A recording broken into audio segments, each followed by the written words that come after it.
libro Los Hechos de los Apóstoles, capítulo 4, vamos a leer del versículo 1 al 22. Amén. Dice así, en el nombre de nuestro Señor. Amén. Hablando ellos al pueblo, vinieron sobre ellos los sacerdotes con los jefes de la guardia del templo y los saduceos, resentidos de que enseñasen al pueblo y anunciasen en Jesús la resurrección de entre los muertos, y le echaron mano. Y los pusieron en la cárcel hasta el día siguiente, porque era ya tarde. Pero muchos de los que habían oído la palabra creyeron, y el número de los varones era como 5,000. Aconteció que al día siguiente, que se reunieron en Jerusalén los gobernantes, los ancianos y los escribas, y el sumo sacerdote, Anás y Caifás, y Juan y Alejandro, y todos los que eran de la familia de los sumos sacerdotes, y poniéndoles en medio le preguntaron: ¿con qué potestad o en qué nombre habéis hecho vosotros esto? Entonces Pedro, lleno del Espíritu Santo, les dijo: gobernantes del pueblo y ancianos de Israel, puesto que hoy se nos interroga acerca del beneficio hecho a un hombre enfermo, de qué manera éste haya sido sano, sea notorio a todos vosotros y a todo el pueblo de Israel, que en el nombre de Jesucristo de Nazaret, a quien vosotros crucificasteis y a quien Dios resucitó de los muertos, por él este hombre está ante vuestra presencia sano. Este Jesús es la piedra reprobada por vosotros, los edificadores, la cual ha venido a ser cabeza del ángulo. Y en ningún otro hay salvación, porque no hay otro nombre bajo el cielo dado a los hombres en quien podemos ser salvos. Entonces, viendo el denuedo de Pedro y de Juan, y sabiendo que eran hombres sin letra y del vulgo, se maravillaban, y le reconocían que habían estado con Jesús. Y viendo al hombre que había sido sanado y que estaba en pie en ellos, no podían decir nada en contra de ellos. Entonces le ordenaron que salieran del concilio y conferenciaban entre sí diciendo: ¿qué haremos con estos hombres? Porque de cierto señal manifiesta ha sido hecha por ellos, notoria a todos los que moran en Jerusalén, y no lo podemos negar. Sin embargo, para que no se divulgue más entre el pueblo, amenacémosle para que no hablen de aquí en adelante a hombre alguno en este nombre. Y llamándolo, le intimaron que en ninguna manera hablasen ni enseñasen en el nombre de Jesús. Mas Pedro y Juan respondieron diciéndole: juzgad si es justo delante de Dios obedecer a vosotros antes que a Dios, porque no podemos dejar de decir lo que hemos visto y oído. Y ellos entonces les amenazaron y les soltaron, y no hallando ningún modo de castigo por causa del pueblo, porque todos glorificaban a Dios por lo que habían hecho, ya que el hombre a quien se había hecho este milagro de sanidad tenía más de 40 años. Amén. Oremos al Señor. Eterno Dios, ante tu presencia estamos, mi Señor. Hemos cantado, Padre Celestial, hemos orado en tu presencia, pero ahora viene el alimento espiritual, lo cual lo que nos sostiene, mi Dios amado, en esta vida, la cual nos edifica a ser conformado a tu imagen, mi Dios amado. Que en esta hora, mi Dios amado, tanto el que habla como los que van a escuchar sean guiados y llenados de tu Santo Espíritu, mi Dios amado, para poder entender tu palabra, mi Dios amado, y ser edificados en ti, para tu gloria y para tu honra. Que solamente tu nombre sea glorificado y que tu iglesia sea edificada en medio de nosotros. Queremos ser conformados a tu imagen, mi Señor, mediante tu palabra. Gracias te damos en todo a través de Jesús, nuestro Salvador. Amén. Amén. Tome sus asientos, mis hermanos. Aquí nos encontramos en una parte del relato del libro de Lucas, del doctor Lucas, en el cual nos expresa, nos relata un hecho que pasó después del Pentecostés, después de que se convirtieron 3.000 personas con la predicación de Pedro. Vino el Pentecostés y después de unos días vino Pedro y Juan, iban juntos al templo a orar. Ellos no iban con el afán, ya que habían sido llenos del Espíritu Santo, habían sido revestidos de este poder, de esta unción, que Jesús le había dicho, si hacemos memoria el capítulo 1, dice, y recibiréis poder de lo alto, y seréis revestidos, para que me seáis testigos en Samaria y Judea, hasta lo último de la tierra. Ya que habían sido revestidos, mis hermanos, esa palabra, expresión, es como que si le hubiesen sacado la ropa antigua y le hubiesen puesto una nueva y de mucha mayor calidad y de mucha mayor importancia. Es cuando, haciendo un símil, si me permiten, es cuando muere el rey o la reina e invisten al nuevo rey o la nueva reina. Ya, él pasa a ocupar ese cargo, pero la ropa que le imponen, la ropa en sí, ya le da otra autoridad, ya le da otra importancia. Así igualmente, cuando Jesús le dice, y seréis revestidos, es lo que implica, tanto a los 120 que estaban en el Pentecostés y también a toda la iglesia, desde el Pentecostés hasta cuando Cristo venga. Todo miembro que pertenezca a la iglesia universal de Cristo va a ser revestido. Por eso Pablo dice, este viejo hombre, el que está en Cristo, nueva criatura es. Las cosas viejas pasaron y aquí todas son hechas nuevas. Entonces, ese revestimiento tenía Pedro y Juan cuando habían vivido este hecho portentoso del avivamiento, iban junto al templo.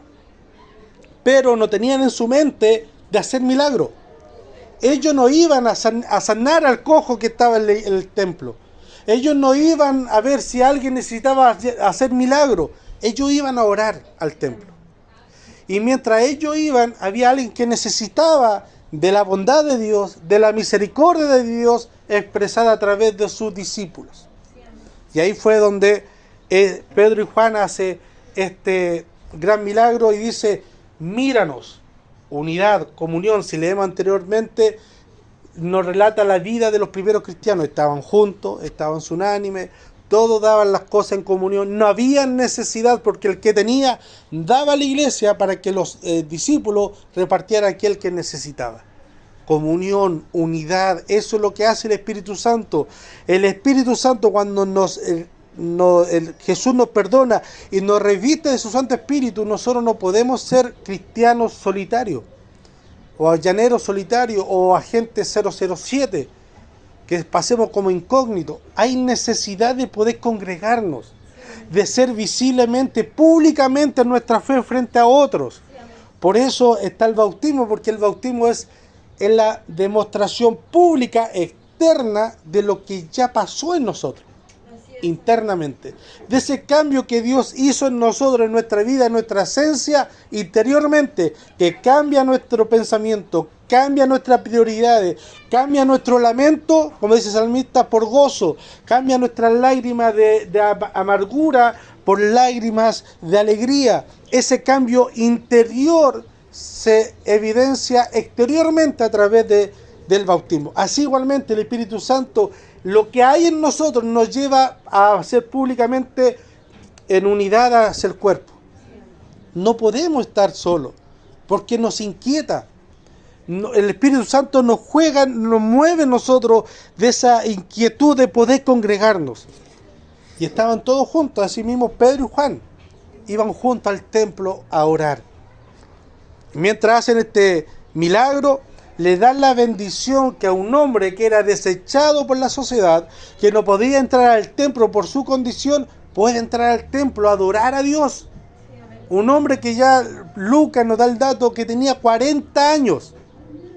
Imagínense cuántos años estaba a las puertas de la iglesia esperando que alguien le diera limosna, pero no tenía el derecho ni el privilegio de entrar a agradecer, a alabar a Dios. Y mediante este milagro ocurre. Y lo primero que hace, y dice el texto, que entra saltando, alabando a Dios, glorificando al Señor por esto. Y todo el pueblo estaba maravillado. Si era un hombre de 40 años que llevaba mucho tiempo ahí en esa puerta, entonces era conocido por todo el mundo. Entonces, que la gente que estaba dentro, que se sentía digna por derecho, vio a este hombre que era indigno socialmente entrar, estaba asombrado. Pero cuando nosotros entendemos la realidad de que todos estamos, como dice el apóstol Pablo en Romanos, estamos destituidos de la gloria de Dios, cuando vemos a alguien entrar a la gloria de Dios, no nos asombramos, nos alegramos. Sí, amén. Nos alegramos de que como decía el pastor Adrian Roger, porque está en la presencia de Dios, si el evangelio es que un mendigo le dice a otro mendigo dónde conseguir pan. Tenemos la misma condición. Estamos necesitados de hambre, necesitados de protección, necesitados de ayuda. Y encontramos por misericordia, y digo encontramos patudamente, porque Cristo salió a nuestro encuentro y nos dijo a dónde conseguir pan. Entonces nosotros le decimos, vemos a otro mendigo que llega a la casa de Dios a alimentarse. Y nos alegramos. Amén. Pero esta gente se asombraba, porque ese hombre socialmente que era indigno de entrar al templo, ahora había entrado, y por eso era el asombro. Y no tan solo de ellos, sino que también de los religiosos de aquella época. Y fue ahí a donde se acercaron a estos hombres para preguntarle lo que habían hecho. Y lo asombroso es que le preguntaron bajo qué autoridad, o no por qué lo hicieron, sino que cómo lo hicieron. Para ver si lo acusaban de magia, de hechicería o a nombre de quién, como le dijeron a Jesús que él sanaba el nombre de Belcebú. Entonces, ¿bajo qué lo hicieron o bajo el nombre de quién lo hicieron? Y frente a esa respuesta, a ese requerimiento, los llevaron presos. Y aquí el primer punto de nuestra predicación, mis hermanos. Muchas veces nosotros no entendemos lo que estamos pasando, las situaciones que estamos pasando. Imagínense a Pedro vivir, hoy día estamos a domingo, el jueves o viernes, supongamos, vivieron el Pentecostés, la llenura del Espíritu Santo, hablando en lengua, idiomas que ellos nunca estudiaron, idiomas que ellos nunca entendieron, porque eran del vulgo. Aquí no dice eran del vulgo, ¿qué quiere decir? Eran analfabetos, no sabían leer ni escribir, ninguno de ellos. Bueno, la mayoría, algunos se salvaban, Mateo se salvaba, pero algunos, la mayoría de los 120, 10 pongámosle que sabían leer y escribir, el resto ninguno. Y todos ellos fueron llenos del Espíritu Santo y hablaron otro idioma. Es como que usted hoy día se pare y se ponga a hablar chino mandarín. Y estaríamos todos asombrados. Así estaban ellos, vivieron el jueves, llenos de la presencia de Dios. Ellos van, jueves viene esa experiencia donde se predica y 3.000 personas se convierten. Una gran manifestación. Que algunos lo acusaban de decir que estaban borrachos porque estaban llenos de mosto. Una manifestación poderosa. Viernes, sábado, domingo, vamos al templo y nos toman presos. ¿Cómo se sentiría usted? Que después de estar saboreando, aún masticando la vivencia el día jueves, de jueves para viernes, de ese evento tan potente, el día domingo usted va con todo el gozo, el ánimo a ir a la iglesia, hace un milagro y lo llevan preso. Como dicen, se nos fue el gozo. Y empezamos a decir, Señor, ¿por qué? O algunos más osados, yo nunca comparto esa frase, decir, Señor, ¿para qué? Es como pidiéndole explicación al Señor. A ver, Señor, ¿para qué estáis haciendo esto? ¿Para qué? Cuando uno le dice al hijo, a ver, ¿para qué estáis sacando eso? A ver, ¿para dónde lo lleváis? Es como pedirle explicación. A ver, ¿para qué estáis haciendo esto? Y ahí dale como el visto bueno. Ah, sí, Señor, tenéis razón, para eso lo estáis haciendo. No, y ahí se imagina a Pedro y a Juan, Señor, ¿para qué nos hace esto? Si nosotros estábamos sirviendo, no hicimos nada malo. Sanamos a un hombre que no lo necesitaba. ¿Qué malo hay? Y ahora estamos presos. Hay situaciones en nuestra vida que humanamente parecen dificultades. El salmista dice, regocijémonos porque este es el día que ha hecho el Señor para nosotros, ¿cierto? Y todos los días el Señor hace el día para nosotros. También dice el salmista, su misericordia se renuevan cada mañana. O sea, la misericordia de ayer ya están añeja. La misericordia de hoy día son nuevas, pero no se igualan a la misericordia de mañana. Mañana su misericordia van a ser renovadas para nosotros. Entonces, el Señor hace cada día para nosotros, y Él hace el día para que nosotros lo disfrutemos. Su misericordia son renovadas cada día. El otro salmista dice, enséñanos a vivir un día a la vez, para que traigamos sabiduría. Pero cuando hay sol, ¿qué decimos? El día está lindo, ¿cierto? Cuando supongamos que va a planificar un fin de semana, el único fin de semana que puede salir a pasear, y hay sol. El día está lindo, está ideal, gracias Señor. Pero ¿qué pasa si el día está nublado y llueve? Oh, el día está feo, Señor, pero ¿cómo se te ocurre hacer un día feo para nosotros? ¿Acaso no todos los días el Señor lo ha hecho para que nosotros nos alegremos y nos gocemos? Ese día, ese momento, el Señor también lo hizo para Pedro y Juan, para que se alegren. Pero ¿cómo se van a alegrar si están encarcelados? No, que el gozo de ellos o la bendición de ellos no es si ser libre o no libre, es predicar el Evangelio. Y el versículo 4 es como dar ese consuelo a lo trágico que había pasado. Porque el versículo 3 dice, y lo pusieron a la cárcel hasta el otro día porque ya era tarde. Dice que Pedro y Juan, en el capítulo 3 dice que Pedro y Juan iban a la hora de oración como a las 3 de la tarde. Supongamos que entre el tiempo de la sanación, de que toda la gente se juntó, el tiempo que también que Pedro predicó, habían pasado 2 horas. Ya eran las 5 de la tarde. El día judío termina cuando se pone el sol, a las 6:30. Entonces, desde que fueron, llegaron los alguaciles, lo tomaron preso, dijeron, no, ya dejemos para mañana, hagamos papeleo para mañana. Ya quédate ahí hasta mañana. Entonces, me encima pasar una noche en la cárcel, por flojera, por burocracia, no es de gozo tampoco, no es de alegría. Pero ese día, ese momento, el Señor lo preparó para ellos. Sí, amén. Hay momentos, hay circunstancias en nuestra vida que nos vamos a saber por qué suceden las cosas. Pero Dios así lo ha planificado en su soberanía. Sí, y deja el versículo 4 y dice, pero muchos de los que habían oído la palabra creyeron, y el número de los varones eran como de 5,000. En el avivamiento se convirtieron 3,000. Y cuando lo metieron preso se convirtieron 5,000.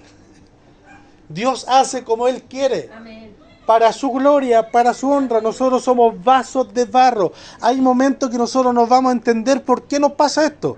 Íbamos tan bien caminando y nos llega esta enfermedad. Íbamos tan bien viajando y el auto se echa a perder. Íbamos planificándolo bien y pasa algo y ya nos quitan el bono, nos despiden, o viene una enfermedad, o ya por fin este mes voy a salir de la deuda y voy a poder, arreglar el techo. Vamos bien a fin de mes, 2 días antes pasa cualquier otra cosa y se echa a perder el auto. ¿Por qué Dios? ¿Para qué Dios? No, mi hermano. Desde que nosotros somos sacados del mercado, de las tinieblas, y puestos en el hueco de la mano de Dios, todo lo que nos pasa, Él lo orquesta, sí, Él lo gobierna, Él lo planifica para nosotros. Así es, amén. Esa es la soberanía de Dios. Amén. Voy a poner un ejemplo bien burdo, pero el hermano Seba me va a entender. Los jugadores, cuando están jugando el fútbol, ven los que están por acá, por eso le dicen, levanta la cabeza para que empiecen a mirar. Por eso el entrenador está fuera de la cancha, viendo todo el panorama. Viendo todo, mirando para todos los libres, viendo toda la cancha. Así igualmente, burda, vuelvo a decir, un ejemplo muy burdo, una comparación bien burda, así igualmente, nosotros podemos ver ni siquiera el minuto que viene adelante de nosotros.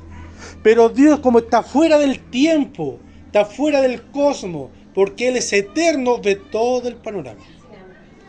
Como dicen los teólogos, nosotros dividimos el tiempo en pasado, presente y futuro, pero Dios vive en un constante presente. Para Él todo es presente, por eso dice que Él nos salvó, pasado, y nos glorificó. Pero nosotros todavía no somos glorificados. Pero su palabra dice que nosotros ya nos glorificó. Cuando Pablo habla en Romanos capítulo 8, versículo 28 en adelante. Entonces, hay momentos que nosotros no vamos a entender para qué lo que es o por qué suceden las cosas. Pero en el plan de Dios, ya que nosotros lo dijimos, somos vasos en tus manos, somos obreros en tu viña, Él nos mueve como Él quiere. Amén. Y no para nuestro beneficio, no para que nosotros nos sintamos bien. En su misericordia Él sí nos provee. Pero todo lo que nosotros hagamos, que Dios ha preparado, es para traer honra y gloria a su nombre. Sí, amén. Dios revistió a Pedro y a Juan para que sanaran ese cojo y para que luego predicasen y luego de esa predicación lo metiesen preso. Pero el fin era que en 5.000 personas, hombres, y bueno, ahí nos dice Lucas que solamente contaron a los hombres, y eso multiplíquelo por 3, llegaran al Evangelio. Entonces, por lo menos en un lapso de tiempo de 2 semanas, una iglesia que era de 120 pasó a ser mínimo de 12.000 personas. 12.120. 12.000 personas. Y ahí estaban estos hombres, Pedro y Juan. Pasaron la noche, se reunieron al concilio, le pidieron, pasaron la noche ahí y le pidieron explicación a Pedro y a Juan de lo que habían hecho. Aquí nosotros, el escritor Lucas nos dice que habló Pedro, pero después vamos a ver un versículo que dice que los dos hablaron. Nuevamente, paréntesis, el relato bíblico no nos cuenta a detalle todo lo que pasó, nos cuenta lo principal para nosotros, como dice Juan en el capítulo 20, las cosas que quedaron escritas son para que ustedes crean.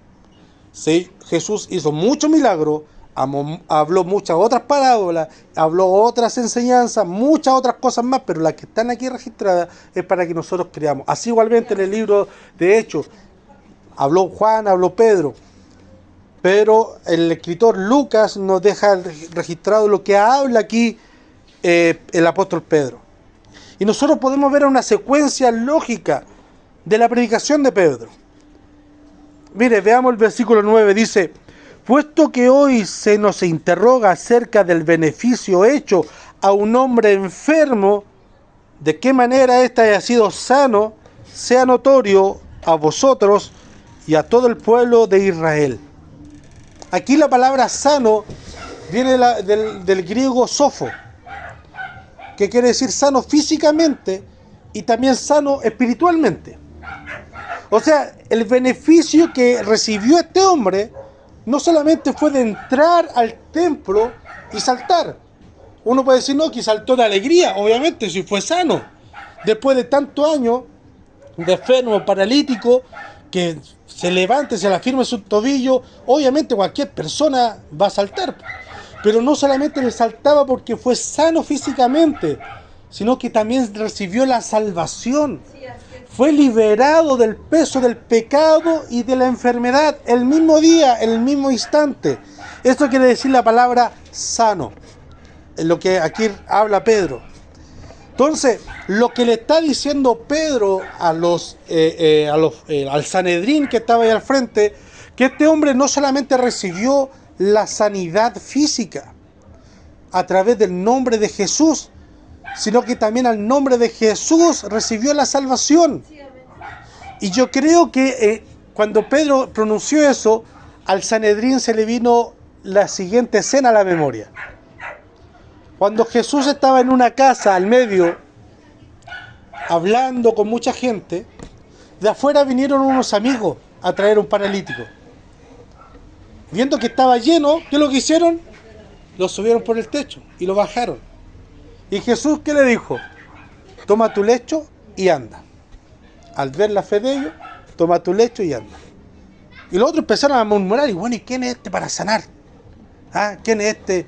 Perdón, tus pecados te son perdonados. Es al revés. Tus pecados te son perdonados. Y los otros empezaron, ¿y quién es este para qué autoridad tiene para perdonar pecados? ¿Qué se ha creído? Como Jesús conocía los corazones y la mente, le dijo, ¿qué es lo que es más fácil o más difícil? ¿Decir tus pecados te son perdonados o toma tu lecho y anda? ¿Qué es lo que es más complicado? ¿Perdonar pecado? Yo lo puedo hacer. Tus pecados te son perdonados. Si es lo más difícil decirle a un paralítico, toma tu lecho y anda, yo también lo puedo hacer. Toma tu lecho y anda. Y ese hombre anduvo. Ese hombre fue sano físicamente y también fue perdonado y salvado espiritualmente. Entonces aquí lo enfrentamos con el mismo hecho. Este hombre que era enfermo, que era paralítico, al Pedro de decirle que fue sanado no solamente físicamente, sino que también espiritualmente. ¿Por qué el nombre de quién? Por el nombre de Jesús. Entonces aquí encontramos este hecho donde luego Pedro, lleno del Espíritu Santo, empieza a hablar un discurso. Empieza a predicar una predicación que nosotros podemos leer breve, pero que dejó atónito. Mira el versículo 13, dice, entonces viendo el denuedo, viendo la valentía, viendo la consistencia de Pedro y de Juan, no solamente de Pedro, sino que de Pedro y de Juan, y sabiendo, el Sanedrín, sabiendo que eran hombres sin letra y del vulgo, o sea, que eran ignorantes, que eran analfabetos, que eran iletrados, se maravillaban y le reconocían que habían estado con Jesús. Qué maravilloso, hermano. Qué maravilloso lo que hace el Espíritu Santo en nosotros y por nosotros. Ellos se maravillaron de decir, y este, disculpen la expresión, y este ignorante, ¿cómo habla de esa forma? Pero si este no puede decir, este confunde la O con el cero, y la reconoce porque son redondas nomás. Y me viene a hablar así, y viene a decir, y me cita la Escritura, y dice el versículo 11 que Jesús es la piedra reprobada por vosotros los edificadores, la cual viene a ser cabeza del ángulo. O sea, me junta el Salmo 118 con lo que dijo el profeta Isaías. El Salmo 118 dice que la piedra angular fue reprobada, y el profeta Isaías dice que vino a ser la piedra angular. Este hombre ignorante viene a hablar con ese denuedo. Eso es lo que hace el Espíritu Santo en nosotros. Nos fortalece en medio de nuestras debilidades. El Espíritu Santo de nosotros nos capacita con dones sobreexcelentes. Por eso nada de lo que nosotros hagamos dentro de la obra del Señor y fuera de la obra del Señor es gracias a la capacidad del Espíritu Santo en nosotros. Muchas veces, o sea, no muchas veces, por mucho tiempo se ha visto como esta dicotomía o esta disyuntiva entre la obra del Señor y los días de semana. O sea, en el culto ahí aplico los dones, pero en el trabajo no aplico los dones. En el culto soy lleno del Espíritu Santo, pero en mi trabajo no soy lleno del Espíritu Santo porque ahí no lo necesito. No, mis hermanos. Cuando nosotros venimos a la presencia de Dios, Dios nos capacita en todo. Amén. Y por todo. Por eso muchas veces nosotros, cuando estamos en un trabajo y le pedimos al Señor que nos dé sabiduría, Él nos da sabiduría, nos da capacidad de entendimiento para poder realizar tal y cual trabajo. Por eso Pablo dice, todo lo que hagan, sea de hecho o de palabra, hágalo para la gloria del Señor. Ese es el principio fundamental. Todo lo que hagamos dentro de la obra del Señor, llamémosle culto, servicio, predicación, y fuera de la obra del Señor, llamémosle trabajo, casa, hay que hacerlo todo para la gloria del Señor. Y si nosotros hacemos todo para la gloria del Señor, el Señor nos va a capacitar. ¿Para qué? Para que su gloria sea manifestada en medio de nosotros y nos capacita. Capacitó a Pedro para que pudiera predicar y se convirtieran 3.000 y 5.000 personas. Y también capacitó a Pedro para que pudiera defenderse frente al juez. ¿Cuántos de nosotros hemos estado nerviosos porque cuando decimos no, nos toca predicar y nos ponemos tiritones? Ese tiritón es humano y está bien, cosa para que no nos sintamos tan confiados. Pero ya de ahí a ponernos tiritones y hacer y como decimos nosotros, sacarle el pecho a las balas, ya no tiene sentido. Una cosa es el temor y otra cosa es el miedo. Una cosa es el temor reverenciar a las cosas del Señor y la otra es no hacer las cosas del Señor. Para todo Dios nos capacita. Y dice, y se maravillaban y le reconocían que habían estado con Jesús por lo que habían hablado. Este pasaje nos le trae memoria otro pasaje. Les voy a poner el contexto. Jesús había sido apresado. Lo llevaron ante la cárcel en la noche. Había una gente por ahí haciendo fogata y se acerca uno de sus discípulos a un montón y una jovencita le dice: oye, a ti yo te he visto que andáis con el Jesús, con el Nazareno. No, que andáis hablando tonteros, yo no andaba con ellos. Y se arranca y se va para otra fogata. Y ahí lo ve otro hombre y le dice: sí, yo te he visto a ti, tú andáis con el Jesús de Nazaret. No, y dice uno de los evangelios, Mateo, si no me equivoco, dice, y lo aseguró, lo negó con juramento. Te juro que yo no he andado por ello. Y luego se va a otra fogata y otra señora le dice: oye, tú hablas igual que ellos. Como diría el hermano Zafrada, su hablamiento lo delató. Mis hermanos, cuando nosotros estamos en Jesús, nuestro hablar nos delata. No es necesario hacer manifestaciones, entre comillas, sobrenaturales para decir estoy en Jesús. No, nuestro hablar nos delata. Como dice el salmista, lo que abunda en el corazón. No, de Jesús, lo que abunda en el corazón. ¿Qué es lo que contamina? No lo que entra. Eso nos delata. Eso nos delata si estamos en Cristo, si hemos pasado tiempo con Cristo. Eso nos delata si hemos pasado tiempo con el Maestro. Hemos hablado de que el ser llamado por Cristo a ser lleno del Espíritu Santo es muy distinto. Ejemplo, cuando Jesús llamó a sus discípulos, a Mateo, ven, sígueme, a Pedro y a su hermano, ven, sígueme, y a todos sus discípulos los llamó, pero recién después de 3 años y algo fueron llenos del Espíritu Santo en el Pentecostés. Muchas veces nosotros hemos tenido un encuentro carismático en la iglesia. Hemos sentido la presencia de Dios. Hemos sentido su amor, su cariño. Hemos llorado, hemos cantado, hemos alzado las manos. Pero eso no quiere decir que hemos tenido el encuentro con Dios. ¿Y eso cómo nos delata? Nuestro hablar, nuestras prioridades. ¿Eso cómo nos delata? ¿Dónde está nuestro afán día a día? ¿Dónde desgastamos nuestra energía día a día? Porque las cosas del mundo las debemos hacer, porque estamos en este mundo, pero no debemos amar las cosas del mundo. Lo que debemos amar y priorizar son las cosas de Dios, el reino de Dios y su justicia, y lo demás vendrá por añadidura.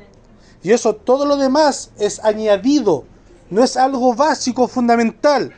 Por ejemplo, lo fundamental del púlpito, ¿qué es lo que es esto? ¿Cierto? Si yo añado una Biblia, ¿es más púlpito o menos púlpito? Sigue siendo igual. Si yo le quito que añadí la Biblia, ¿sigue siendo púlpito? Sí. Porque yo la añadí. Si yo le añado un para el pañuelo, para un vaso de agua, le estoy añadiendo. Pero lo fundamental ya está. Lo importante ya está, donde yo puedo poner las cosas. Así igualmente, si no tenemos el reino de Dios, que es lo fundamental en nuestra vida, si no tenemos el encuentro con Cristo en nosotros, lo demás es chaya. Lo demás es adorno, es algo que no sirve, no es fundamental, no es soporte. Cuando nosotros hemos pasado tiempo con Cristo, y eso solamente nos mueve la llenura del Espíritu Santo. Cuando hemos tenido el encuentro con Cristo, ser lleno de Él es un deleite, es una necesidad, como oraba nuestra hermana Yanna, es como el ciervo brama por la corriente de las aguas, es algo necesario, es algo imperante. Siempre en la iglesia, usted va a la iglesia, pone el salmo así como el ciervo brama por la corriente, y dibujan al ciervito, ¿cierto? Pero lo dibujan en un prado verde con cascada, ¿cierto? Ahí hay agua. ¿Qué sentido tiene de que brave por agua si ahí hay agua? El salmista se está graficando a ese ciervito que está en la cascada en el desierto, donde hay kilómetros y kilómetros de desierto sin agua. Ahí está bramando, ahí está gimiendo, ahí está llorando, ahí está implorando, ahí está clamando a Dios por agua. Esa es la necesidad. ¿Qué necesidad tiene de usted de pedir pan si tiene pan en su mesa? ¿Qué necesidad tiene usted de pedir sanidad si usted está sano? Cuando usted clama sanidad es porque usted está enfermo. Así igualmente, cuando nosotros hemos probado la llenura del Espíritu Santo, eso pasa a ser un gemido constante de ser lleno, de pasar tiempo con Él, de pasar tiempo con el Maestro. Y así nos van a reconocer en el mundo. Jesús le dijo, Padre, que ellos sean uno, para que el mundo crea que tú y yo somos uno, que crean que nosotros le hemos enviado, que para que el mundo crean, que ellos puedan ser uno, y esa unidad solamente la hace el Espíritu Santo a través de su amor. Sí, Señor, dale buenos parlantes para que el mundo pueda escuchar a lo lejos que tú los enviaste. O nos dijo, Señor, dale hasta manifestación para que el mundo vea que ahí hay manifestación. Que sean uno. Y lo que provoca el Espíritu Santo, la llenura del Espíritu Santo, es la unidad, primeramente con Cristo y luego con el cuerpo de Cristo, con la iglesia de Dios. Y lo reconocían que habían estado con ellos. Y viendo al hombre que había sido sanado, que estaba en pie con ellos, no podían decir nada en contra. Entonces le ordenaron que se callase.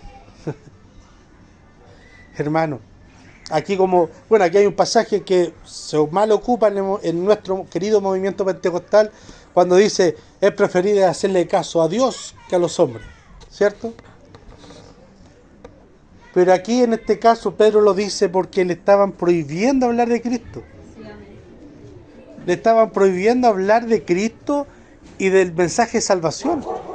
En ese punto Pedro se botó, disculpe la expresión, a choro y decirle, no le hago caso.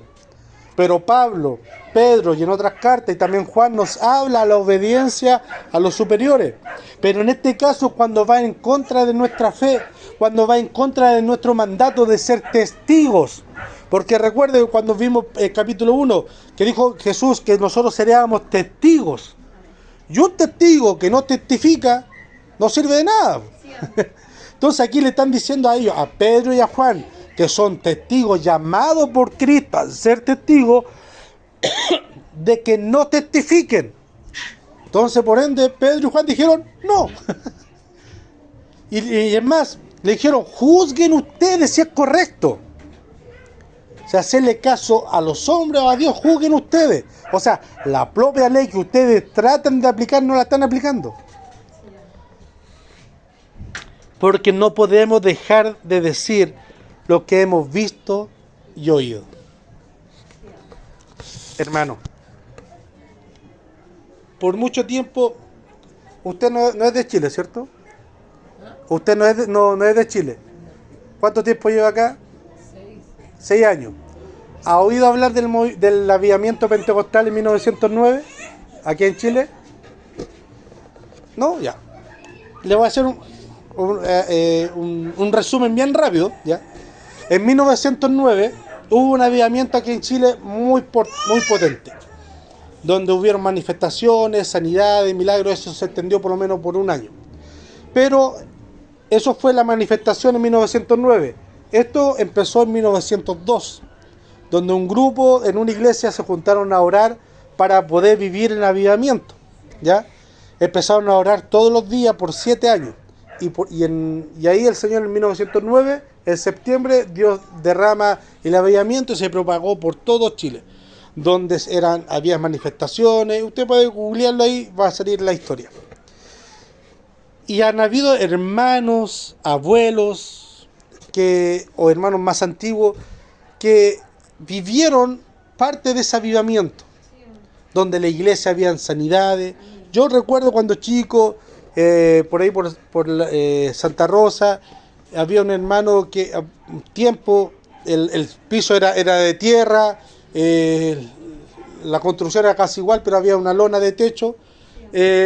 Entró una señora con una guagua, llorando, desesperada, yo no me acuerdo qué pasó. Ungieron la guagua y la guagua pegó un llanto. Y la señora se puso alegre. Bueno, ahora más grande entiendo que la guagua ya estaba muerta. Pero también lo que me han contado, pero yo vi esa escena y recuerdo que entró llorando, desesperada la señora. Los hermanos más adultos se juntaron, oraron por ella, tuvieron ahí unos minutos orando y la guagua pega un llanto grande y la señora salta de alegría. Manifestaciones, milagros, prodigio, profecía, lengua. Los ancianos decían, no, empezaban la oración, o sea, el culto, y la banca se paraban porque todos empezaban a danzar, a glorificar a Dios. Y nosotros muchas veces hemos estudiado esa historia, he conocido a hermanos que me hablaban de ese tiempo, y yo cuento de lo que oí, pero oí de un tercero. Y muchos hermanos con nostalgia hablan de ese tiempo. No, yo cuando chico era niño me acordaba que dormía bajo la banca y la banca se levantaba y el poder de Dios se manifestaba. Y lo dicen así, no como el tiempo de ahora. No como ahora ya es fome. Cuando nosotros hablamos de eso, hablamos de algo que nosotros no hemos oído. ¿Cómo que no? Pues si me lo contaron, sí. La expresión aquí, lo que yo oí de primera fuente. Sí. Lo que nosotros hemos visto, oído, o sea, lo que yo oí de la boca de Jesús, lo que yo vi de directamente de Jesús, eso es lo que yo no puedo callar, dice Pedro y Juan. Yo no puedo callar lo que yo oí de Jesús. Yo no puedo callar lo que yo vi, lo que hizo Jesús. Muy distinto sería que Pedro dijera, yo no puedo callar lo que me contó Mateo, que según Marco y Matías le contaron que vieron de Jesús. Eso ya es un cagüín. No, yo hablo lo que el primo de la amiga del vecino de al lado, del jefe de mi trabajo, me contó. No, lo que aquí está hablando, yo no puedo, porque no podemos dejar de decir lo que hemos visto y oído, pero de primera fuente, de primeros labios. No de este experimento social del teléfono. No, lo que yo vi, lo que yo palpé, lo que yo experimenté, eso no puedo dejar de contar. Yo me alegro y me gozo cuando escucho testimonios de misioneros muy antiguos de la obra aquí en 1909. Pero si yo no he tenido un encuentro palpable con Cristo y la llenura de su Santo Espíritu, lo que yo voy a contar van a ser historias añejas. Y no va a haber una pasión. Va a haber una emoción.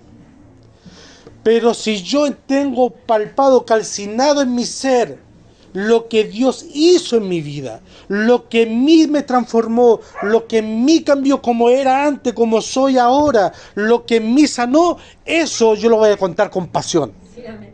Y aunque se levante el gallo más intelectual del mundo, él no me va a poder quitar lo que Dios hizo en mí. Que me sacó del pozo de la desesperación y me puso los pies sobre peña. Que cambió mis lágrimas de llanto, de lloro, por lágrimas de alegría y gozo. Que cambió mi tribulación por abundancia. Que cambió mi escasez por alegría, que cambió mis noches de terror, de angustia, de insomnio, por tranquilidad. En paz me acostaré y asimismo dormiré, porque solo tú me haces vivir contado. Eso no me lo puede sacar nadie. Ni la tortura, ni nada, ni filosofía, ni ideología, nada. Pero si no he tenido ese encuentro con Dios, puede venir cualquier cosa y me lo va a llevar. Puede venir cualquier problema y me lo va a llevar. Puede venir cualquier situación extraña a mi vida y me va a apagar el espíritu. Va a venir cualquier, como el cuento de los tres chanchitos. Va a venir el lobo a soplar y la paja se la va a llevar. Porque es paja nomás, po. Pero cuando hay un fundamento sólido con Cristo, puede venir tormenta, huracán, prueba, incendio, y eso va a quedar. Lo sólido va a quedar, porque lo que hizo Cristo en mí, no lo saca nadie. Y aunque venga a decirme, cállate, no, yo no puedo estar callado. Yo no puedo estar callado. Si lo que Cristo hizo en mí fue tan grande, ¿cómo voy a estar callado? ¿Cómo yo voy a permanecer callado y voy a hacerle caso a ustedes si lo que hizo Cristo en mí es tan grande? Pedro puede decir, mírame, yo era un pescador, era alguien del pueblo, no sabía leer y escribir, y ante ustedes le estoy dando cátedra. Le estoy hablando como un doctorado, como alguien que sabe. Eso lo hace Cristo en mí. Mírame, mira mis manos ásperas, duras, torpes. Yo era alguien impetuoso, que cuando quisieron arrestar a Jesús le quité la oreja a alguien. Y ahora le dije a alguien, toma mi mano. Y lo pude sanar. Esa misma mano que le cortó la oreja a alguien, esa misma mano ahora es de bendición, que sanó a alguien.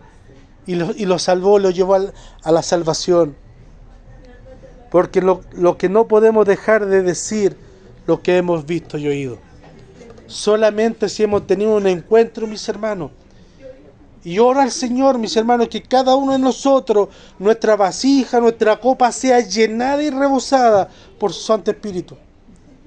Porque sin eso vamos a ser como hoja que va para allá y para acá, va para allá y para acá. Como la onda del mar. Es bonita, pero no tiene sentido. No tiene sentido. Se ve bonita y desaparece. Se ve bonita y llega otra y se desaparece. Pero si estamos en Cristo, tenemos la experiencia en Cristo, nuestras prioridades, nuestras escasez van a ser renovadas en el Señor. Por eso no vemos en ningún pasaje de este capítulo que Pedro y Juan estuvieran alegando. No vemos una queja. No vemos un por qué ni un para qué. No vemos ni un Señor mío, ¿qué será de mí? No vemos nada de eso. Solamente vemos solidez. Vemos firmeza. Vemos convicción, mis hermanos. Algo mucho que hemos visto, he podido ver que carece la iglesia es convicción. Convicción de lo que cree, convicción de lo que espera.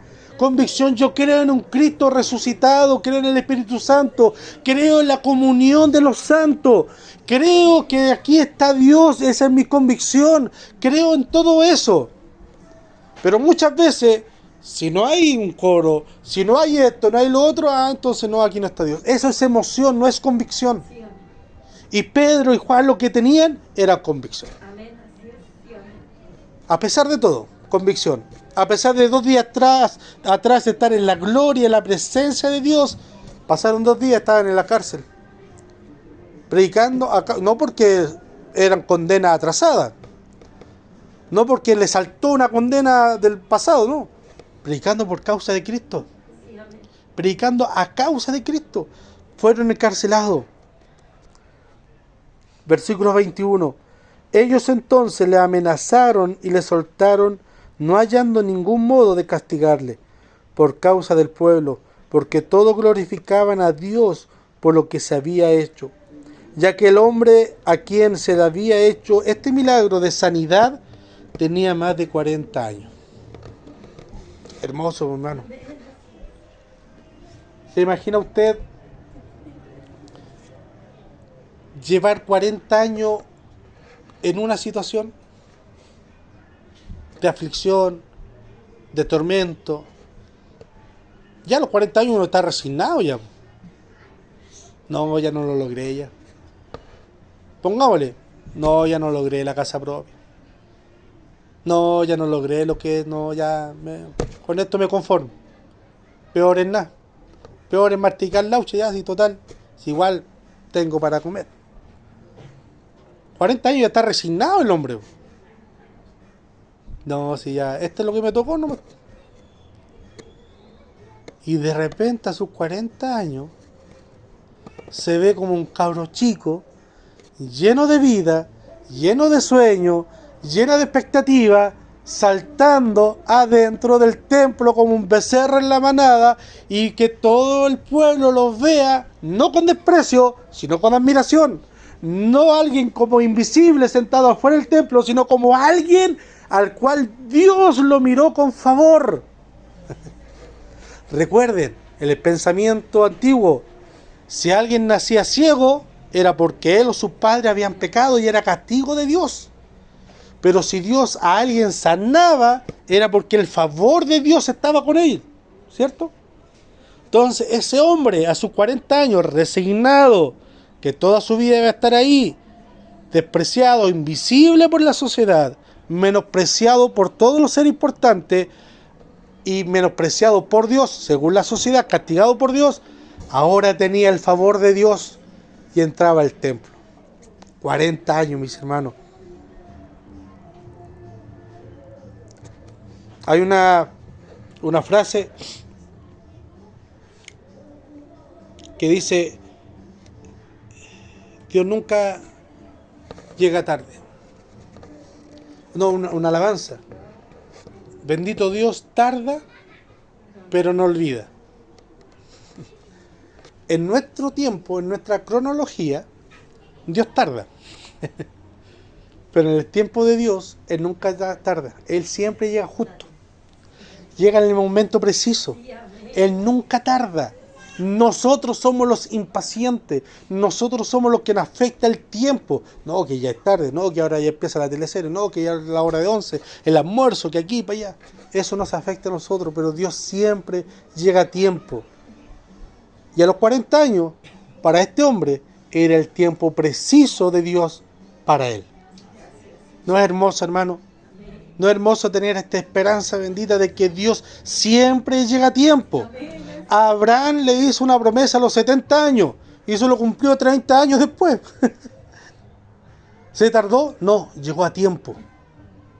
Llegó justo a tiempo. Cuando Abraham ya no tenía fuerza física, biológica y emocionalmente para criar, no tenía ninguna fuerza. Sara tampoco. Dios llegó a tiempo. Con un milagro. Cumpliendo su promesa. Así igualmente, mi Señor. Él siempre llega a tiempo en nuestra vida. Pero lo importante, mis hermanos, y con esto quiero que usted se vaya meditando, resaltando los versículos 4, que dice: pero muchos de los que habían oído la palabra creyeron, y el número de los varones era 5.000, resaltando ese pensamiento, que luego lo voy a redondear. También el versículo 13 dice: y le reconocían que habían estado con Jesús. Versículo 20: porque no podemos dejar de decir lo que hemos visto y oído. Redondeando todo esto, si decimos que le pertenecemos a Dios y llamamos a Dios nuestro Señor y nuestro Padre, todo lo que haga o todo lo que suceda en nuestra vida es orquestado por Él. Él lo planifica, Él lo ejecuta y Él lo procesa en nuestra vida. ¿Con el fin de qué? De que nos parezcamos a Él. De buscar el parecido con Él. Para que el mundo pueda ver y sentir por nuestro actuar, por nuestra palabra, por nuestra acción, de que hemos pasado tiempo con el Maestro. No que solamente hemos escuchado alguna filosofía, sino que la palabra de ese Maestro, de ese Rabí, ha hecho hoyo y mella en nuestra vida, efecto nosotros lo hemos estado aplicando. Por ende, lo que hemos oído, lo que hemos vivido a través del Espíritu Santo en nuestra vida, no lo podemos callar. Si hay alguien que se calla y no habla, quiere decir que él no ha hecho nada en la vida, el Señor no ha hecho nada en su vida, no ha tenido el encuentro con Dios. Pero si ese encuentro está en nosotros, no podemos callar. Y eso nos va a impulsar ¿a qué? A buscar la comunión con nuestros hermanos. Y eso es lo que vamos a ver, Dios mediante, el próximo domingo, cómo Pedro al salir y Juan al salir de ese lugar se fueron a juntar con los hermanos. Porque eso es lo que mueve el Espíritu Santo a nosotros, nos capacita y nos da valor. Póngase de pie y oremos y demos gracias al Señor por su palabra.